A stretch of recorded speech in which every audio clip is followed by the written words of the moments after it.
ശരിക്കും പറഞ്ഞാൽ മൈഗ്രെയിൻ എന്ന് പറയുന്നത് ഭൂരിഭാഗവും പാരമ്പര്യമായിട്ടാണ് വരുന്നത്. എന്നാലൊരു നമ്മളൊരു പ്രൊപ്പോർഷൻ നോക്കിക്കഴിഞ്ഞാൽ പുരുഷനും സ്ത്രീ എന്ന് പറയുമ്പോൾ ഒരു 70% സ്ത്രീകൾക്കാണ് ഇത് കോമൺ ആയിട്ട് വരാറുള്ളത്.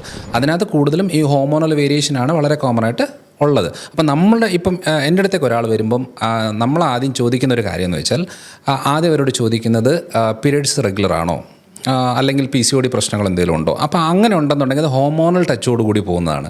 അല്ലെങ്കിൽ അവർക്ക് ദഹന പ്രശ്നങ്ങൾ എന്തെങ്കിലും ഉണ്ടോ, നെഞ്ചരിച്ചിലുണ്ടോ, പുളിച്ചതകട്ടലുണ്ടോ, അല്ലെങ്കിൽ ഗ്യാസ് എന്ന് പറയുന്ന പ്രശ്നങ്ങളുണ്ടോ, എന്തെങ്കിലും ഉണ്ടെങ്കിൽ അവർക്ക് ഡൈജസ്റ്റീവ് എൻസൈംസ് ദഹനരസങ്ങൾ കുറവുള്ളത് കൊണ്ടാണ് അതിൻ്റെ ആഫ്റ്റർ എഫക്റ്റ് ആയിട്ട് മൈഗ്രെയിൻ കൂടും.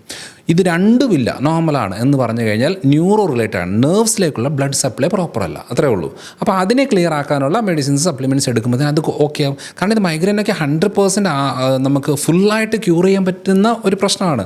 നമ്മൾ എത്ര ആൾക്കാരാണ് 10, 20, 30 കൊല്ലമായിട്ട് മരുന്നെടുക്കുന്നവർ ഈ മൈഗ്രെയിന് വേണ്ടിയിട്ടുള്ളവർ.